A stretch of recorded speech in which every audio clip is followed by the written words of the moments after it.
The International Association for Near-Death Studies presents NDE Radio, a weekly exploration of near-death experiences and similar encounters with the other side. Now, here's your host, Lee Witting.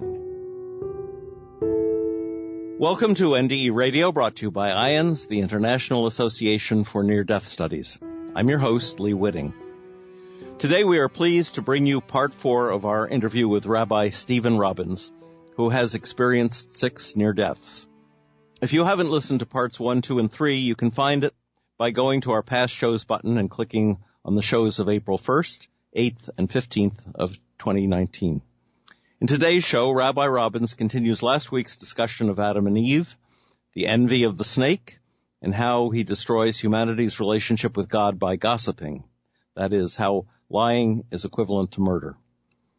Rabbi Robbins also discusses how our capacity for good and our inclination to evil are reconciled in NDEs.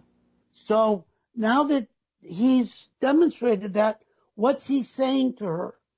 That God doesn't want you to be this way because God is jealous for himself and wants you to remain ignorant. So the first thing he does is destroy her relationship with God by gossiping. Right?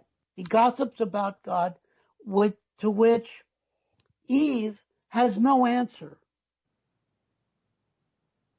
That is why in Judaism, the worst sin you can do in this world is, guess what?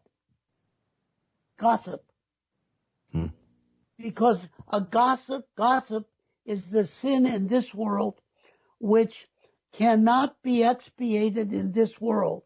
There is no tshuva, there is no reconciliation. Because a person who gossips about another is a murderer. They kill 3 people. They murder themselves.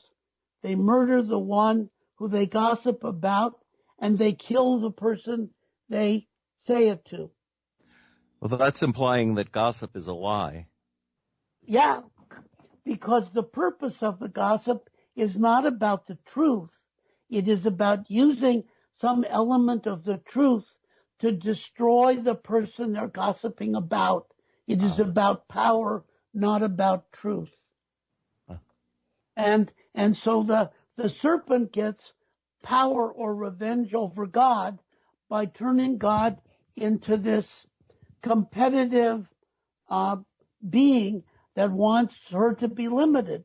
So she takes from the tree because she no longer accepts God's limitation, and her eyes are open. She sees the difference between good and evil, right? That this is wonderful to eat. She takes it to Adam, and it simply says that Adam eats. So the question then is, why is there no discussion about the prohibition? Well, so the rabbi's response is actually quite important, because Adam says the prohibition on eating, Eve, is not upon you, but it is upon me, the masculine side. And because she brings him the fruit to eat, and he sees how her eyes are opened, he bonds with her. He takes from the fruit, which, by the way, is not an apple, because apples don't grow in the Middle East or in the garden. It's either a pomegranate or a fig, because both of those are symbols of life. They look like a uterus with the eggs in them. Yes. So that he takes of the fruit, he eats, and his eyes are opened. And suddenly they put on clothes to cover their sexual organs. Why? Because they no longer are free of the guilt of what they've done, and they're embarrassed about their sexual desire with each other, because the snake's gossip is done in order to break their relationship apart. The next part of the text goes to God is looking for them in the still of the day, and he calls that, finally finds Adam, and he's, it's, where were you? Well, I knew you were there, so I was hiding from you. God says, why were you hiding from me? And then the realization, something God knows already, and Yes. God says, the fruit in the tree of the garden that I told you not to eat, did you eat from it? And instead of saying, yes, I did, Adam points to Eve and says, blames her. yeah, no, he doesn't. He doesn't blame her. He says, if you know the text, he says, the woman you gave to me, she made me eat it. Oh, so he blames God. He's blaming God. He's blaming God. Wow. And then, so he's blaming both of them.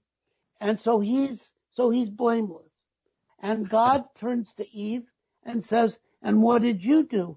And she said, I didn't do it. He did it, pointing to the serpent.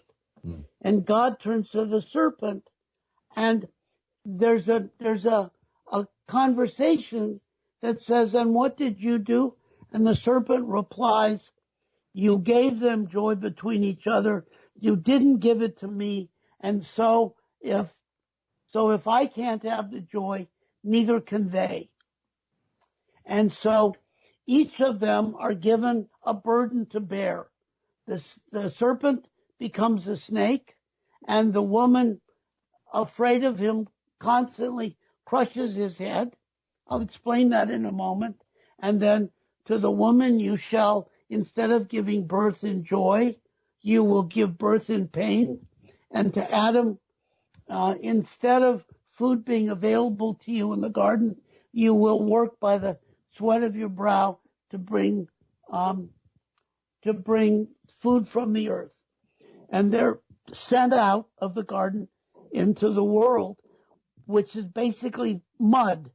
It says back in the beginning of Genesis chapter 2, the earth was in being, but there was no grass of the field or tree of the forest, because there was no human to till the ground. And so there is this beginning of the stages of the physical existence of Adam that I described before, and the appearance of the serpent to show that you can't give somebody free will, they have to take it.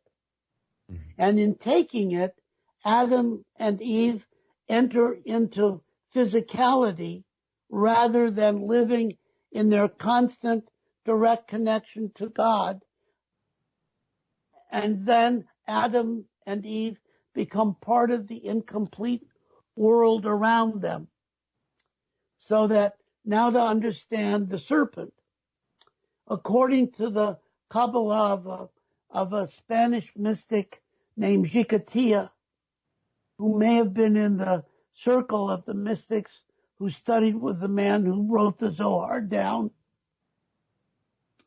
that the serpent, the head of the serpent, was originally the footstool of God, and that from that footstool, the presence of the Holy One moved through the body of the serpent that coiled around physicality, whose tail went into the abyss, and it was through the serpent that physicality was birthed. And when the serpent turns its head to look into the garden to accomplish what I had talked about, the serpent disconnects from serving its purpose and becomes one who creates this sense of abandonment by God of them, when in fact it's their abandonment of their relationship with God, which is part of the way humans become incomplete, enter the world, and for which they have free will. And then the rest of humanity lives with this seeming paradox in us between the capacity for good, which is called the Yetzer Tov, the inclination for good, and the Yetzer Hara, the inclination for evil. And until we learn to unify them both, and one of the ways in which we learn to unify them first is with our NDEs, right? In the NDE, that seeming contradiction, the paradox simply goes away. We're no longer afraid of it anymore. We know that that itself is an illusion. Mm. And so that's how we end up where we're at. Does that open a whole new path of thought? Yes, it does. Now, oftentimes, at least some Christians would connect the serpent with either Satan or Lucifer. Does Jewish mysticism see a relationship there? No, because what Christianity and even Islam see as a devil, there is no devil in Judaism. Where does Satan appear in Bible? You know, where's the first appearance? It's Job? It's in Job, which is near the end of the unfolding of Bible. It's actually in the Greco-Roman period that the book seems to be put down. But you have to read the preamble to Job before you get into the text. What's the preamble? God is talking to Satan as if they have this interesting relationship. Yes. And God is bragging to Satan, look at the wonder of my child Job. He is completely righteous and blameless, and his dedication, his service to me, he is wholehearted and pure. And Satan replies, of course, look at the beauty of his life, his wife, his children, his property, all his cattle. If you lay your hand upon him and you take it all away, like all the other humans who struggle for existence, he will curse you and want to die. Mm. And God says, no, he won't. He will remain pure and dedicated to me and not blame me. So Satan essentially says, okay, I dare you. Yeah, he tempts God. Yeah. So God says, okay, I give you the permission to lay your hand upon Job and remove all of the things that we've talked about, but you cannot take his life. You can make him miserable, but you can't take his life. Mm-hmm. And eventually everybody dies. His cattle disappears, Children. And he ends up sitting on a dung heap by the side of the road in mourning and loss and praying to God, show me your paths of righteousness so I understand why you have done this to me. Because I'm blameless, I don't deserve what happened. So remember, there are three friends, some friends, who come to him and in their own way tell him. Comforters, supposedly. Yeah, tell him, look, all this happened to you because you did something horrible so that you deserve what's happened. And each time Job says, no, I didn't do anything. And finally, at the end, he demands God's presence at the bar of justice so that he can plead his case against God. And at that moment, remember what happens? God appears. Yes. And where Job were you said, when I... What? He says, where were you when I did this and did that? No, before that, something else happened. Okay. Job said, see, I am blameless. You're wrong. God, why did you do this to me? And God turns to the friends and he says, what? Job is right. Job is blameless. He is pure. And Job says, see, I'm right. Why did you do this to me? And then God says, and where were you when I created this and I created that? How is it that you think you can get an answer to the question? This happened to you in service for me. Mm-hmm. And in that moment, Satan becomes Job's prosecutor at this celestial court and is saying, because you cursed your life and prayed that you had never been born, you did what God told me you would never do, which is curse God and pray and want it to be that you had never been born. And so you deserted God's promise to you.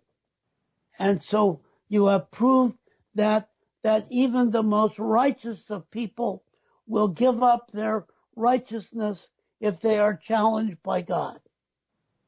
Therefore, I do this little explanation. The word for challenge or test is the word nace. And the word for miracle is the same word.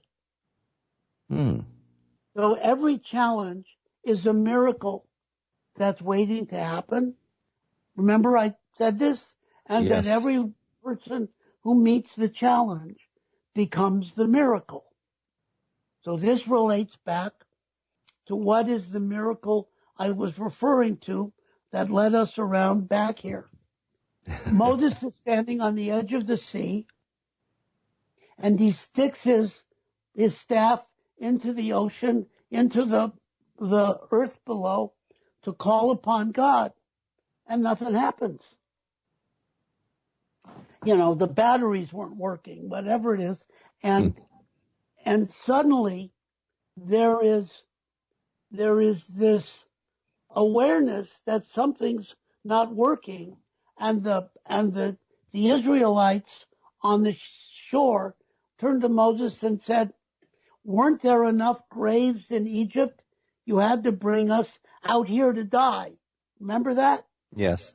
At that point in the commentaries, what is it that suddenly makes the presence of the east wind come up that separates the Sea of Reeds? Well, the answer they're given is from a story that's embedded in the text later on. There is a man named Nachshon who grabs his wife and children, and they run into the sea. And essentially, Moses asked, "Where are you going?" And he said, "If God needs our offering of ourselves to split the sea, then we will offer it." And he takes his family. They run into the sea until the sea covers their noses, and they begin to drown. And at that moment, the east wind comes up, and the miracle happens. Oh. What is it?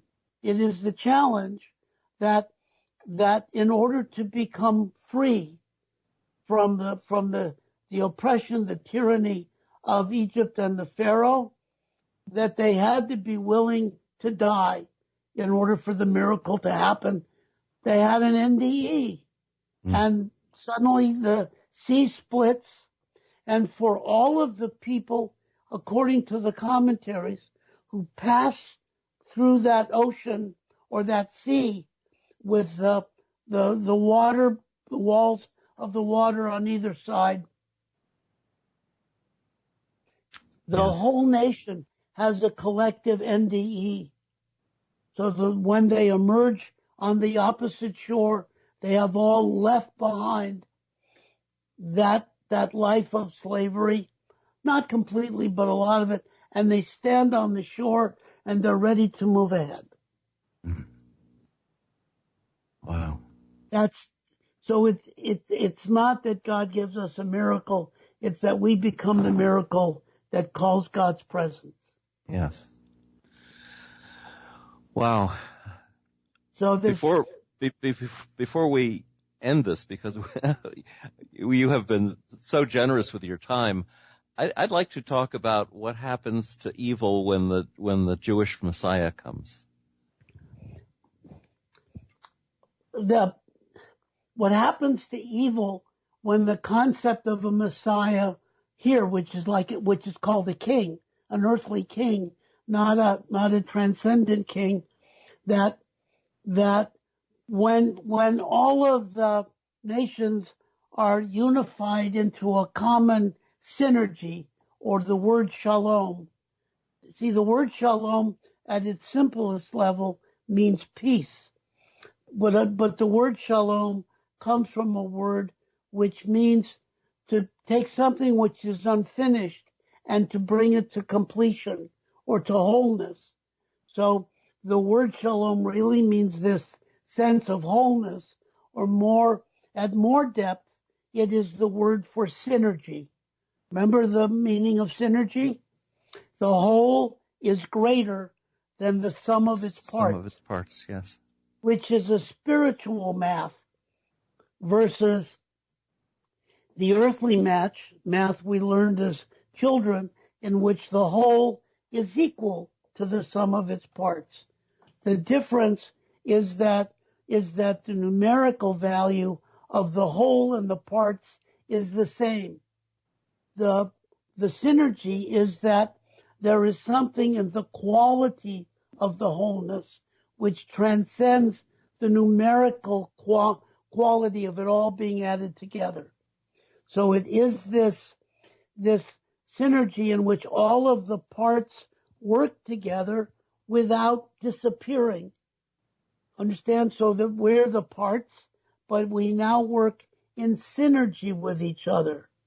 So that we're serving where we all should be serving with each other, but without our uniqueness disappearing. So the goal of the move of this world toward wholeness is the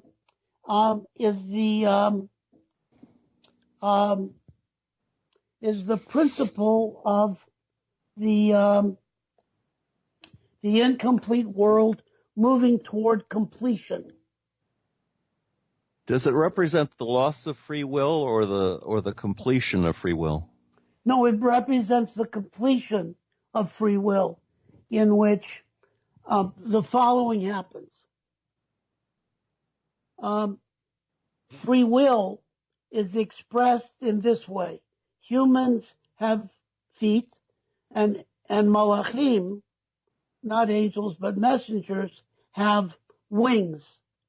Not the wings that are drawn about the angel's presence, but is the capacity to fly, to lift up, not because you have wings, but because suddenly your presence spreads out and lifts you as if you had wings. So all of us are malachim in training. And so the first image of death that appears at the end of the book of Genesis is Jacob's dying. And what happens is that he blesses his 12 children, and it says then he lifted his feet off the floor, laid them on the bed, and there he died. It is that image of lifting our feet off the floor so that we're no longer connected to this world, which is the opposite of Moses. As Moses opposes the bush, what does God say to him, remember? Oh, take your shoes off. Right, because the place you stand is holy ground. Is sacred, yes. So what does that mean now in the scope of what we're learning? With your shoes on, you separate yourself from what Paul Tillich calls the ground of being. It's a Jewish mystical image that when you take your shoes off, you can't run away in the desert. You have to stay where you are, regardless of what happens. And the consequence of that is a staggering realization that at that point, Moses is lifted off the ground, is enwrapped in the flames of the bush, goes through his own NDE, and then is put back into the earth, but now to serve God rather than to struggle with his own identity. Oh.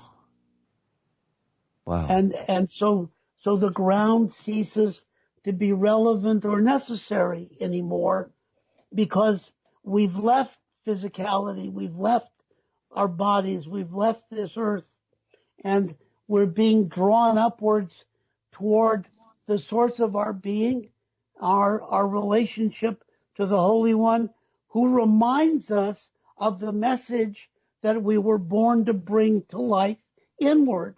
In other words, Moses goes through everything he does up until that point in order that he stand in front of the bush. And in there is a profound statement about the moment of spiritual awakening and transformation. Remember, Moses is a shepherd taking care of Jethro's flock. He's married to Zipporah. Yocheved,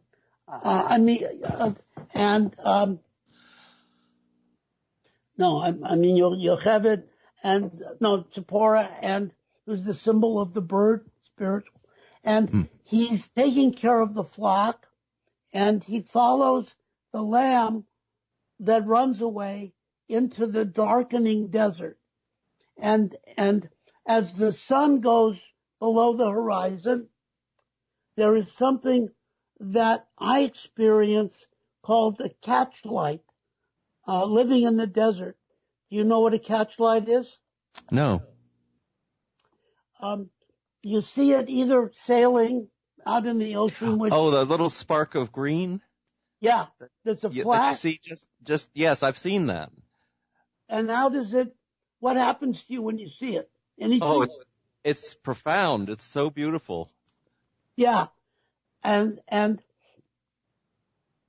so catchlight happens, and Moses turns to look at it, and he sees look at this sight, a bush that burns and is not consumed.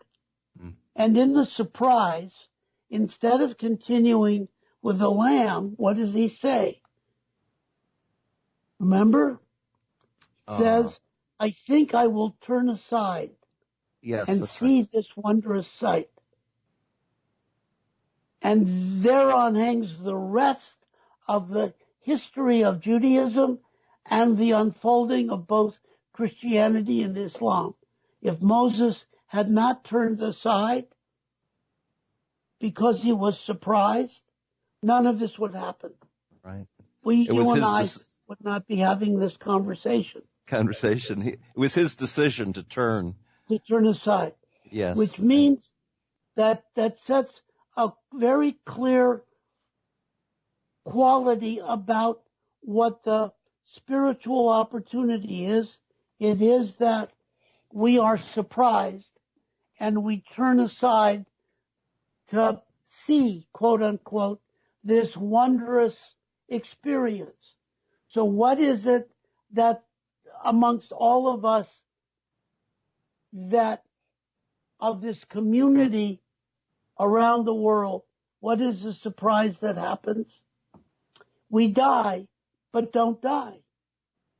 And we turn aside from our illness, our pain, our suffering, to enter into this transit to and back, out and back. And when we come back, each of us have unique messages that each of us have to deliver, but there are messages held in common. And the first and most profound one is that you never need to ever be afraid again. And that's what the message of the NDE is as well. So. And that is the simple language that if all of us join together and share, that the impact in the world's struggle with evil will simply go away, because the fear of death will no longer animate us to struggle to be in the world. Rather, being in this world will be part of a purposeful joy that we know we don't complete in this world, because nothing ever gets complete at this level of existence. It only gets completed as we move farther up. What does get completed at this level is our transit through this earthly life. On that note, Rabbi Robbins, thank you so much. I think we'll have probably 4 shows out of this discussion, and we probably could have 20 more, but I want to thank you so much for sharing your story and the story of mysticism with us today. If listeners would like to hear today's program again or any of our past shows, just go to our website at nderadio.org. For more information about the work of IANDS, check out their website, IANDS.org. And tune in next Monday, 11 a.m. Eastern, for more NDE Radio. This is Lee Witting saying thanks for listening.